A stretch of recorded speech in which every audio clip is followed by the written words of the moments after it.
In recording, we're going to go over how to set up a YouTube live stream event.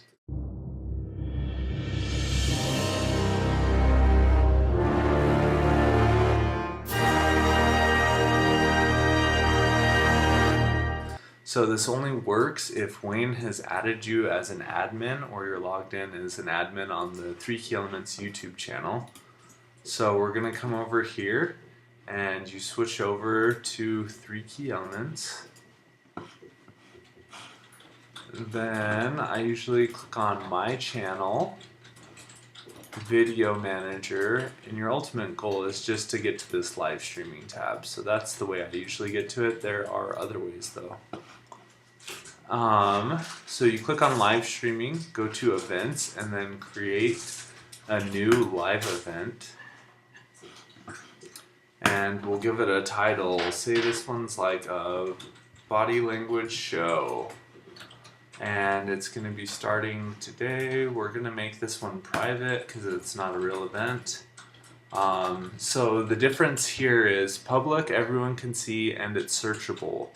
Unlisted won't show up on search results, but anyone that you send the link to can be able to view it.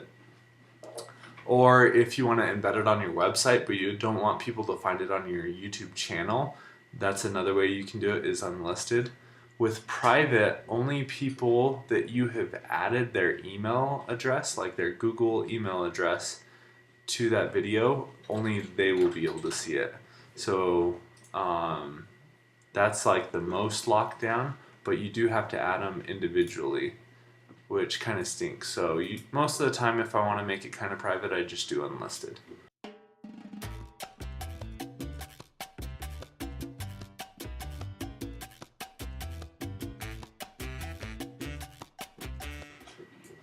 Then you set your time, your date. Since this one's a body language show, I'm going to take off Kirk and Kim Duncan because they don't do anything with the body language show. So, but we'll leave Anne on there, and maybe I'll take off like Queen of the Kingdom, Royalty and Romance, Present Yourself, Master Your Influence. Actually, no, Master Your Influence I should have left because that's what she sells.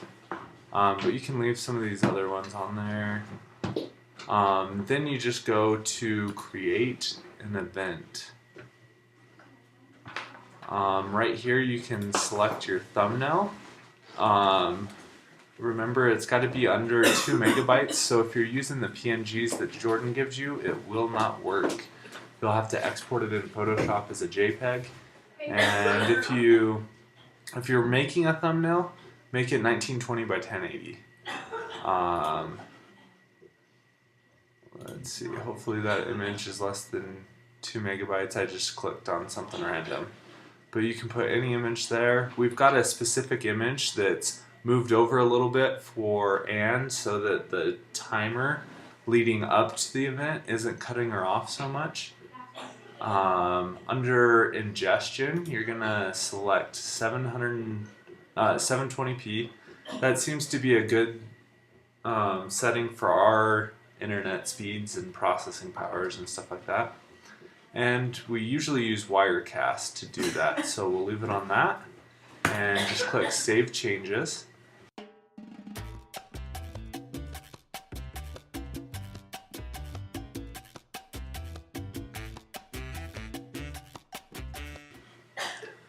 Now, when you're ready to start your event, you come over here to the live control room and you can preview the stream ahead of time.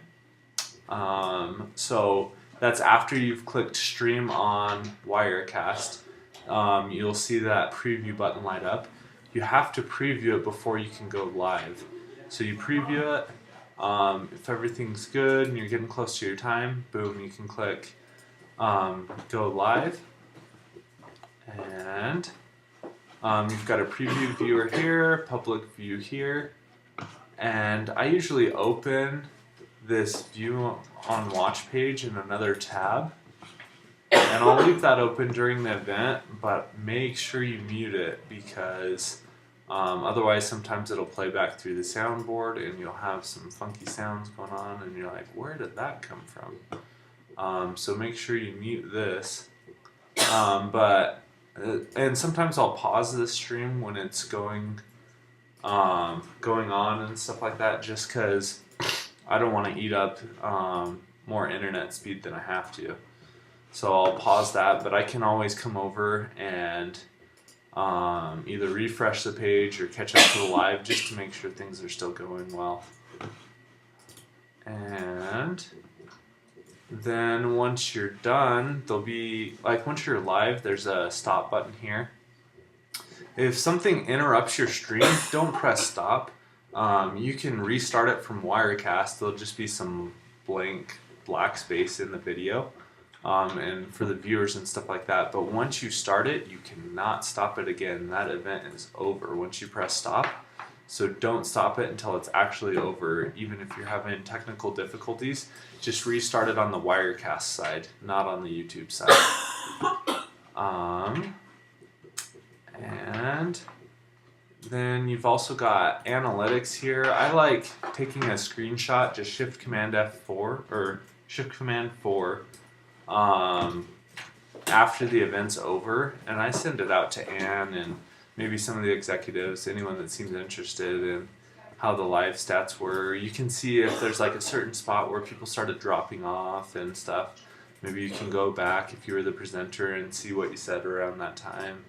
Then maybe you turn people away, but I like to do it just as a courtesy because they like to see it. They like to see those stats, how many people were on there. But that is how you create a live event in YouTube. And now if I come back here, so like say you set it up way ahead of time and you're like, oh, how do I get back to that again? You just go to this events thing right here and you can get right back to that live control room. Ooh, one other thing I forgot to mention is under advanced settings, you can disable the live chat.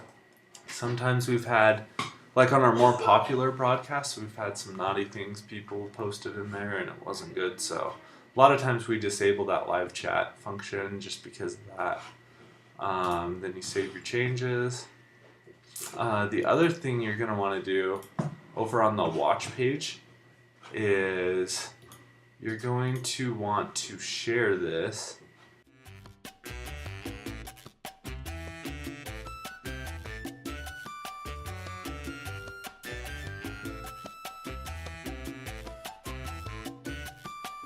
And you can send that URL over to, or you want to send the URL and the embed code over to the social media team so that they can get it up on the website.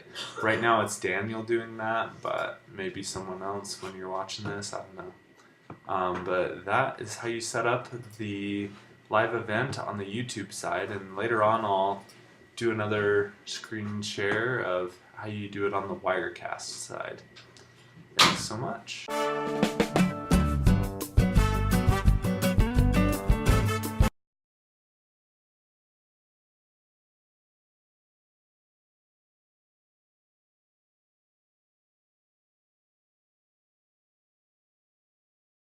This is how you set up Wirecast for YouTube. So what you want to do is make sure you're on Wirecast. Go to Output, go to Output Settings. When that pulls up, then you select which class you're exporting to. So YouTube, either Body Language Show, Core Team, or Ann's Go Vertical Group Mentoring. Or if there's any other classes that you're going to export to, make sure you add the source, or add the source, and then make sure you select YouTube in the drop-down menu. And that right now what we're doing is 720p 30 frames per second at 1.75 megabytes per second, and that's in the massive list. And make sure you have it named. This part here is important. If you're currently logged into your own Gmail, whether, like for instance, if mine is Cameron and it's logged into Cameron, it'll say Cameron right here. You want to make sure you're on the 3 Key Elements YouTube channel. And so if you're not, you go here and change it. Click change. I'm a manager of 3 Key Elements YouTube account. So click on my name, enter my password, got it right. Click on 3 key elements, allow, okay, and okay, cool, that showed up. So what this would then have, so right here I have an event created called the Body Language Show. And so what I would do after in YouTube creating an event, like what Ryan has said, so you then come in here and click on that event right here, make sure it's all synced, and then sometimes, oh man, it did really good this time. Cool. Oh, there we go. There's our issue. Cool. And then you click OK, and there you go. That's all you have to do with that. Then once you get that and get your sources put in and they're all set to go, then you go up here and you click on the Wi-Fi looking button and it'll turn green, and then you're good to go. Then it's broadcasting. If it turns yellow or red, it means you're starting to have some bitrate issues or some failure with the internet.